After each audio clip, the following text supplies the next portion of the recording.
नमस्कार। खबर उत्तराखंड में आप सभी का स्वागत है। मैं हूं आपके साथ गरिमा वाजपेयी। खबरों में आगे बढ़ेंगे उससे पहले एक नजर आज की हेडलाइंस पर डालते हैं। उत्तराखंड विधानसभा का विशेष सत्र के दौरान सीएम धामी बोले, रावण का अंत भी माता सीता के अपमान की वजह से हुआ। दिल्ली देहरादून एक्सप्रेस वे पर सीएम धामी के सफर, 2.5 घंटे में पहुंचे देहरादून। समय में बड़ी कमी, पीएम मोदी के नेतृत्व में इंफ्रास्ट्रक्चर का विस्तार, पर्यटन और निवेश को मिलेगा बढ़ावा। नितिन नवीन का 2 दिवसीय उत्तराखंड का दौरा, भाजपा संगठनात्मक महामंथन की तैयारी, 9 श्रेणियों में होगी महत्वपूर्ण बैठक, बूथ से लेकर प्रदेश स्तर तक कार्यकर्ताओं से संवाद। चारधाम यात्रा 2026 के पहले हफ्ते में 3 लाख यात्री पहुंचे केदारनाथ में, 1.56 लाख पार, 24 लाख रजिस्ट्रेशन, सरकार बोली व्यवस्थाएं कंट्रोल। उत्तराखंड के सभी जिलों में बारिश के आसार, 6 में भारी ओलावृष्टि की चेतावनी, मैदानी इलाकों में येलो अलर्ट, पहाड़ों में बर्फबारी की संभावना। देवप्रयाग पौड़ी मार्ग पर बड़ा हादसा, खाई बिगड़ी कार, 5 घायल, 1 की मौत।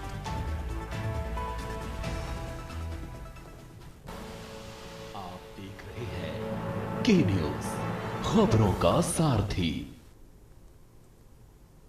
रुक करेंगे खबरों की ओर। देहरादून विधानसभा में महिला आरक्षण को लेकर आयोजित विशेष सत्र के बीच सियासत भी तेज हो गई है। इस मुद्दे पर नेताओं के बयान सामने आ रहे हैं। पुरोला विधायक दुर्गेश्वर लाल ने कांग्रेस पर आरोप लगाते हुए कहा कि पार्टी ने हमेशा महिलाओं को केवल वोट बैंक की तरह इस्तेमाल किया और उन्हें वंचित रखा, जबकि उन्होंने कहा कि जब महिलाओं को प्रतिनिधित्व देने की बात आई तो कांग्रेस का रुख स्पष्ट दिखा।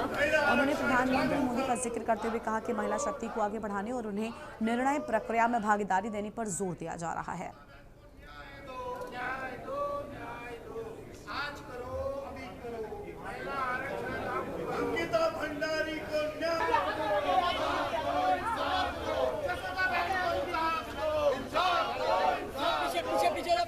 को इंसाफ दो,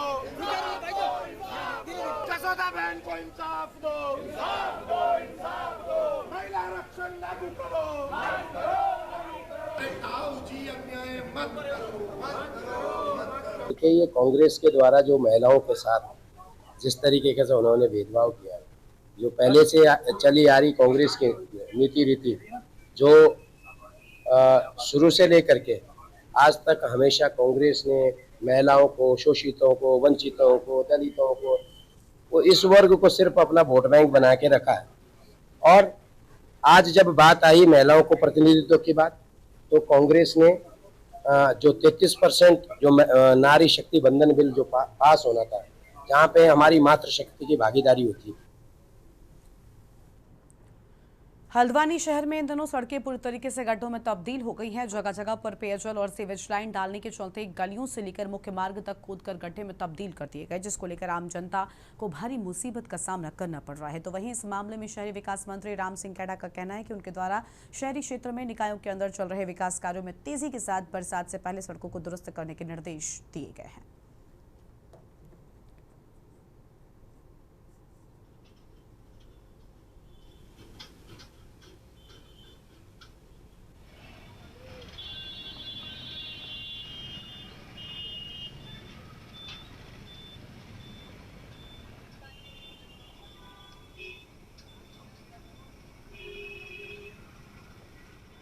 सभी अधिकारियों को बुला करके स्पष्ट उनको कहा है कि बरसात से पहले ये रोडें जो आपने खोदी है उसको ठीक करें, और बरसात के बाद ये फिर गड्ढे होंगे, गड्ढों में यहाँ पर पानी भरेगा, क्योंकि अगर डामर के ऊपर पानी भरे तो गाड़ियाँ निकाल सकता है व्यक्ति, लेकिन अगर कीचड़ के ऊपर पानी भरेगा तो गाड़ियाँ फंस जाती हैं। तो इसलिए मैंने एक्सीडेंट होने का खतरा बन सकता है, इसलिए मैंने अधिकारियों को स्पष्ट रूप में कहा है कि कार्यदायी सत्ता जो भी है, और सभी अधिकारियों को मैंने बुला करके कहा है कि इन जहाँ पर भी आपने रोडें खोदी है उसका आप निराकरण करें, उसका समाधान करें। बरसात से पहले समाधान होना चाहिए, और समाधान नहीं होगा तो फिर कोई न कोई कदम हमें उठाना पड़ेगा। उत्तराखंड के गदरपुर से विकास कार्यों को लेकर एक सकारात्मक पहल सामने आ रही है। गदरपुर विधानसभा के अंतर्गत आने वाली विजयनगर ग्राम सभा में चुनावी वादों को धरातल पर उतारने का काम तेजी से चल रहा है। यहां ग्राम प्रधान मीना विश्वास ने करीब 5 लाख रुपए की लागत से नवनिर्मित सड़क का लोकार्पण किया। प्रधान का दावा है कि मानसून की दस्तक से पहले गाँव की मूलभूत समस्याओं जैसे जल निकासी और सड़कों का कायाकल्प कर दिया जाएगा।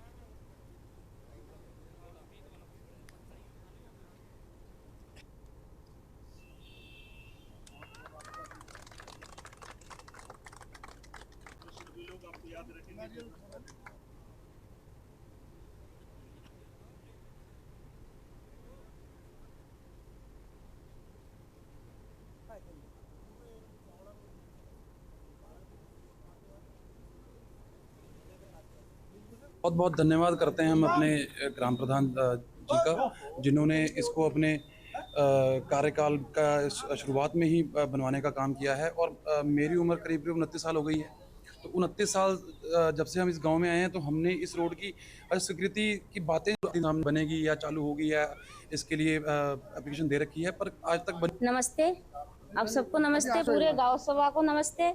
जो ये रोड बहुत ज़्यादा विवादित थी, तो सबके सहयोग से ये बन रहा है, तो मुझे बहुत खुशी हो रही है। और क्या कहते हैं, ये बहुत ज़्यादा ज़रूरत भी थी, क्योंकि कई परिवार यहाँ पे हैं जिनके पास रोडें नहीं थे, कीचड़ में जाना आना, मतलब इतने जर्जर हालत में ये जी रहे थे। बटकोट उत्तरकाशी से खुशखबरी सामने आई है, जहां पर नगर पालिका परिषद बटकोट के वार्ड नंबर 7 सरुखेत के निवासियों का सालों लंबा इंतजार खत्म हो गया है। क्षेत्र में पेयजल किल्लत को दूर करने के लिए सरकार और विभाग ने महत्वपूर्ण योजना को धरातल पर उतार दिया है और सरुखेत के ग्रामीणों और व्यापारियों के लिए दिन उत्सव जैसा रहा। लंबे समय से पानी की किल्लत झेल रहे इस क्षेत्र को 97 लाख रुपए की लागत वाली नई पेयजल योजना की सौगात मिल गई है। इस योजना के शुरू होने से न केवल स्थानीय परिवारों को राहत मिली है, बल्कि क्षेत्र के पर्यटन और होटल व्यवसाय को भी नई गति मिलेगी।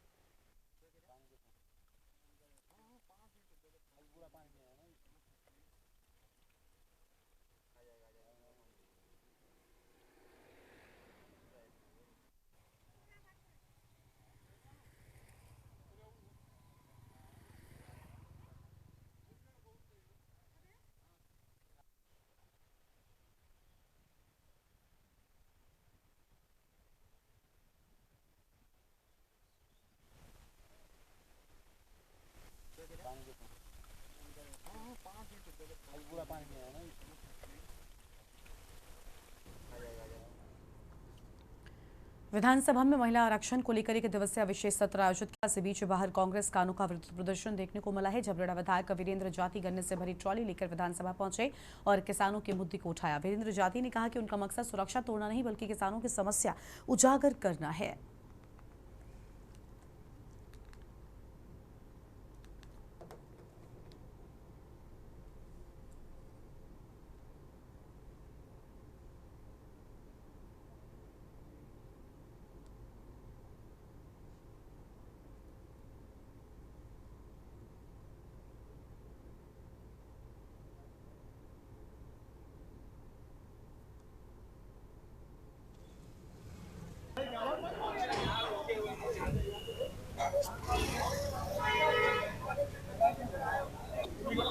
देखिए, सुरक्षा को लेकर के मैं कह रहा हूं, हमारा कोई उद्देश्य सुरक्षा भेदने का नहीं है।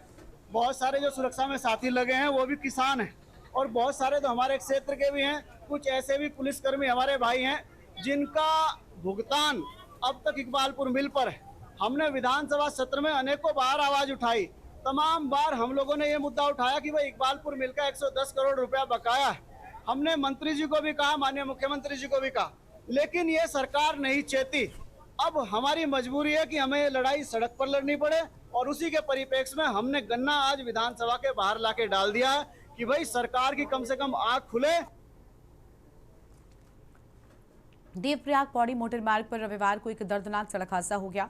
कुंडाधार के पास एक कार अनियंत्रित होकर सड़क के नीचे गहरी खाई में जा गिरी। हादसे में कार में सवार 6 में से 5 लोग घायल हो गए और एक की मौके पर ही मौत हो गई। मृतक की पहचान लक्ष्मण के रूप में हुई है। घायलों की पहचान कफलना निवासी साक्षी, मनोरमा देवी, जगदीश सिंह, लक्ष्मण सिंह रावत, हेमंत रावत और श्रीनगर निवासी देवेश के रूप में हुई है। सीओ पौड़ी तुषार बोरा ने बताया कि घटना की सूचना मिलते ही पुलिस टीम तुरंत ही मौके पर पहुंची। राहत एवं बचाव कार्य शुरू किया गया। सभी घायलों को रेस्क्यू कर 108 एम्बुलेंस की सहायता से बागी अस्पताल देवप्रयाग पहुंचाया गया, जहां उनका इलाज जारी है।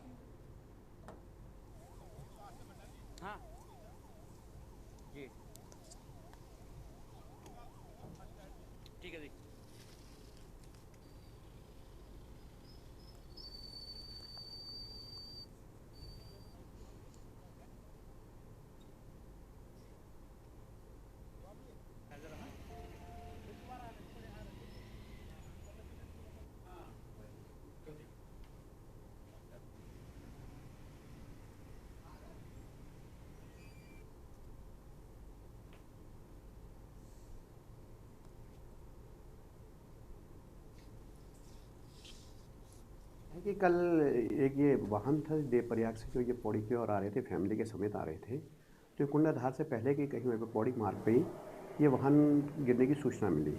इस पर सूचना प्राप्त होते ही तत्काल स्थानीय फोर्स और सबको बुलाया गया JRF के तक। तो वहाँ पे पता लगा 6 लोग थे, जिसमें एक लोग को निकाला गया लक्ष्मण सिंह जी, जिनकी उम्र करीब 60 साल थी। ये इनको ले अस्पताल भिजवाया गया, इनकी डेथ हो गई थी। और जो 5 जने थे वो घायल थे हल्के से, जिनको रेस्क्यू करके आराम से निकाल के प्राथमिक उपचार कराने हेतु तुरंत अस्पताल भेजा गया। और कार्बेट नगरी रामनगर में VIP मूवमेंट देखने को मिला। लोकसभा स्पीकर ओम बिरला अपने 2 दिवसीय दौरे पर यहां पहुंचे, जहां उनका कार्यक्रम पूरी तरीके से निजी है, लेकिन सुरक्षा और व्यवस्थाओं को लेकर प्रशासन पूरी तरीके से अलर्ट मोड में नजर आ रहा है। लोकसभा स्पीकर ओम बिरला का काफिला सड़क मार्ग से रामनगर पहुंचा। वहां 2 दिनों के लिए विश्व प्रसिद्ध कार्बेट टाइगर रिजर्व के ढिकाला जोन में प्रवास करेंगे। उनके ठहरने की व्यवस्था ढिकाला स्थित old FRH forest rest house में की गई, जहां विशेष सुरक्षा इंतजाम किए गए। बताया जा रहा है कि इस दौरान ओम बिरला अपने परिवार के साथ जंगल सफारी का आनंद भी लेंगे और कार्बेट के प्राकृतिक सौंदर्य और वन्य जीवों को करीब से देखेंगे। हालांकि उनका ये दौरा निजी है, लेकिन प्रोटोकॉल के तहत सुरक्षा व्यवस्था में किसी भी तरह की ढिलाई नहीं बरती जा रही है। उनके आगमन को लेकर कार्बेट प्रशासन और स्थानीय प्रशासन पहले से ही सतर्क था। इसी के तहत एक महत्वपूर्ण बैठक आयोजित की गई, जिसमें एडिशनल मुख्य वन संरक्षक विवेक पांडे, पुलिस क्षेत्राधिकारी सुमित पांडे, SDM गोपाल सिंह चौहान और कॉर्बेट निर्देशक डॉक्टर साकिब बडोला सहित कई विभागों के अधिकारी भी मौजूद रहे।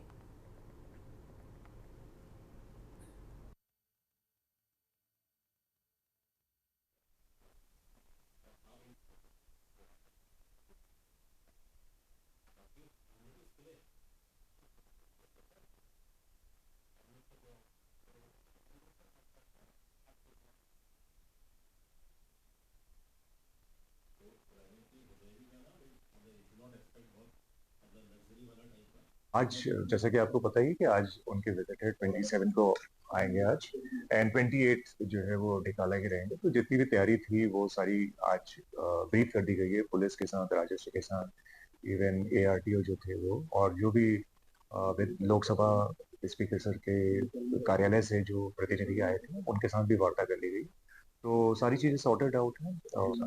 हाँ, फैमिली मेंबर्स भी हैं, लेकिन साथ ही साथ उनको अन्य चीजों पर जो है विचार विमर्श भी करना है।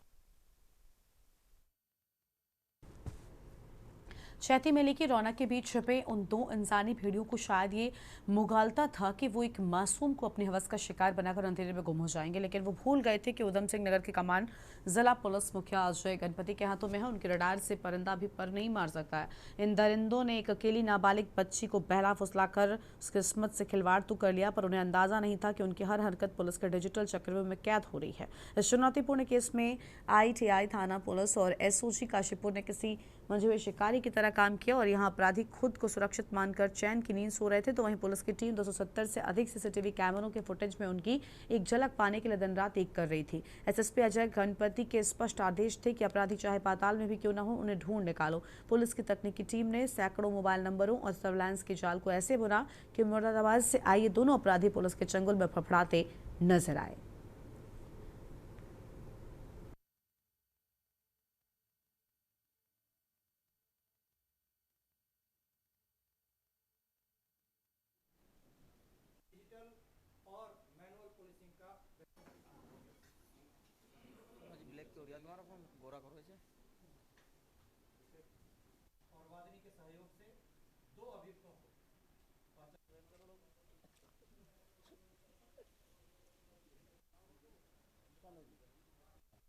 दो युवकों के द्वारा बहला फुसला कर ले जाने और उसके साथ दुष्कर्म करने की बाबत तहरीर दी गई, जिस संबंध में अंतर्गत धारा 65(1) भारतीय न्याय संहिता और 3/4 पोक्सो एक्ट के अंतर्गत तत्काल अभियोग पंजीकृत किया गया और SSP सर के निर्देश पर अभियुक्तों को आइडेंटिफाई, ट्रैक और अरेस्ट करने के निर्देश दिए गए। इस निर्देश पर अमल करते हुए कोतवाली ITI और SOG काशीपुर की टीम के द्वारा लगातार, चूँकि घटना 7 दिन पहले की थी और 7 दिन बाद उक्त घटना के संबंध में रिपोर्ट प्राप्त हुई थी, तहरीर प्राप्त हुई थी।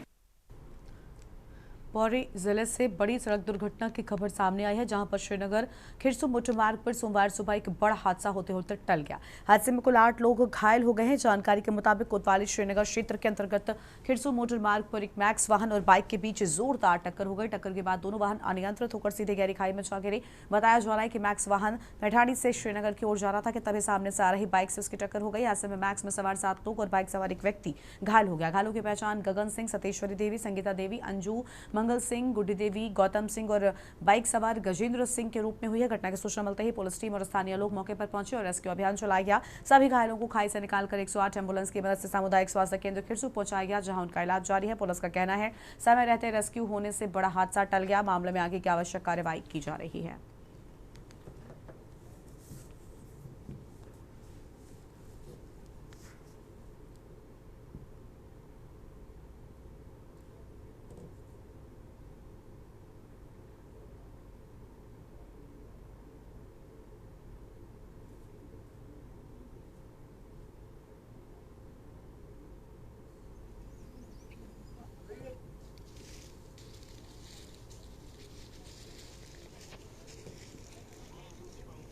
थोड़ा देखते कुछ यहाँ चोट लगी है उनका।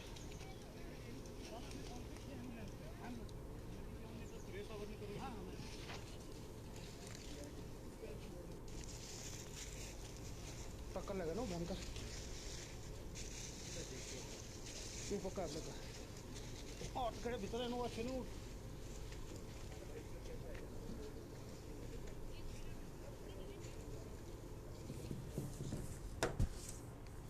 देहरादून में मुख्य चिकित्सा अधिकारी डॉक्टर मनोज कुमार शर्मा के निर्देश पर जिला तंबाकू नियंत्रण प्रकोष्ठ ने सहसपुर विकास खंड में तंबाकू विक्रेताओं के खिलाफ अभियान चलाया।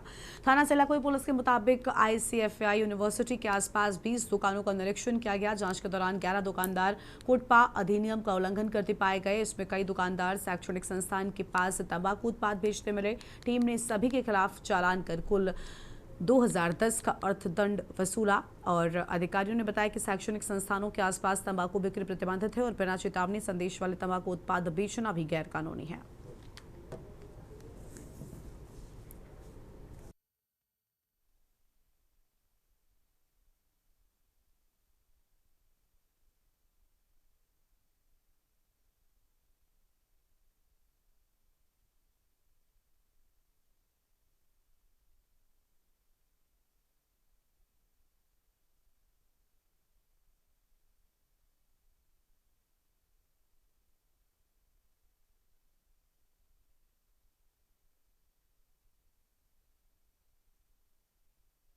देखिए, हमारे आदरणीय राष्ट्रीय अध्यक्ष नितिन नवीन जी का उत्तराखंड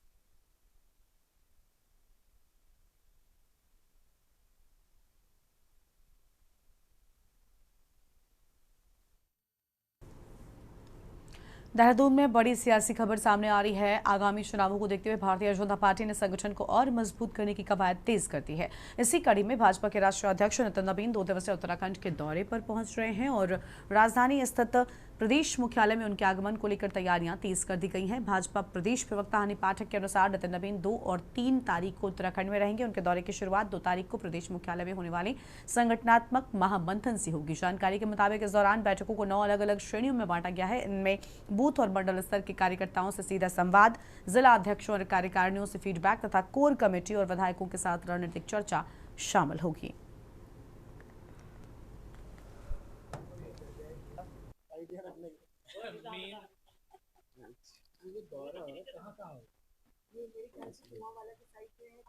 देहरादून में और भी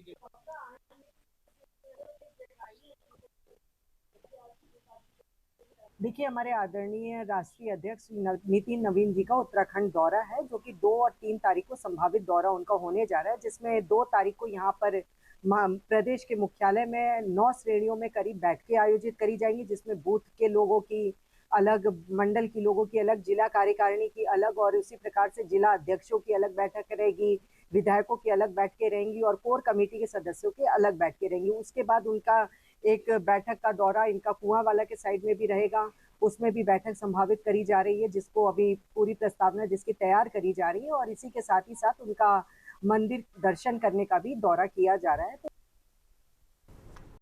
देहरादून के जिलाधिकारी सविन बंसल के निर्देशानुसार सोमवार को कलेक्ट्रेट परिसर में जनता दरबार आयोजित किया गया, जिसमें 167 शिकायतें दर्ज की गईं, जिनमें अधिकांश का मौके पर ही निस्तारण किया गया। मुख्य विकास अधिकारी अभिनव शाह ने जन सुनवाई की अध्यक्षता करते हुए शेष मामलों में संबंधित विभागों को त्वरित कार्रवाई के निर्देश दिए। जनता दरबार में कई बुजुर्गों ने पुत्रवधू पर मारपीट और उत्पीड़न के आरोप लगाए। इस पर अधिकारियों ने वरिष्ठ नागरिक अधिनियम और भरण पोषण अधिनियम के तहत कार्रवाई के निर्देश भी दिए हैं।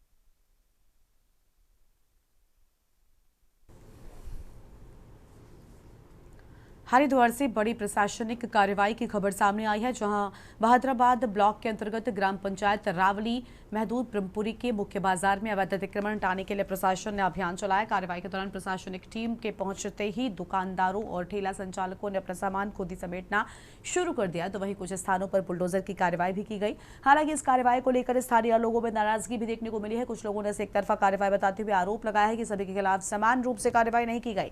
प्रशासन की ओर से साफ किया गया है कि सार्वजनिक स्थानों पर किसी भी तरह का अतिक्रमण बर्दाश्त नहीं किया जाएगा। यह अभियान आगे भी जारी रहेगा। इस मामले पर नायब तहसीलदार प्रताप सिंह ने बताया कि ग्राम पंचायत से प्राप्त प्रार्थना पत्र के आधार पर संयुक्त टीम बनाकर कार्रवाई की गई है।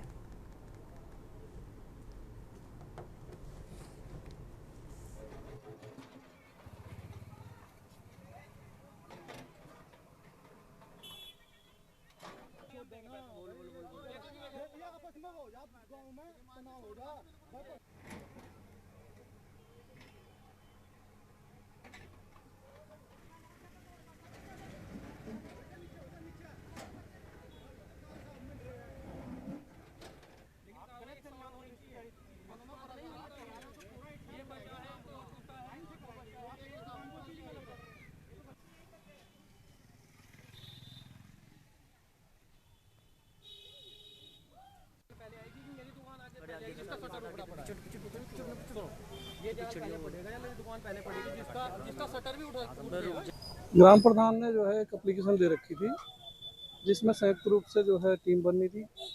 इसमें ब्लॉक से भी जो है आए हुए थे लोग, और ये नाले के तमाम जो है इन्होंने लोगों ने अतिक्रमण करके नाले से आगे तक जो है किसी ने चद्दर लगा के, किसी ने स्लिप डाल के अतिक्रमण किया हुआ था। आज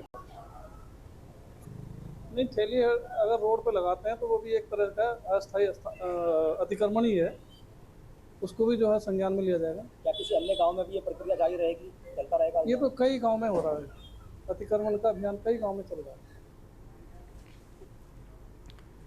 इस बुलेटिन में इतना ही। तमाम बड़ी खबरों के लाभ देखते हुए के न्यूज़ इंडिया। नमस्कार।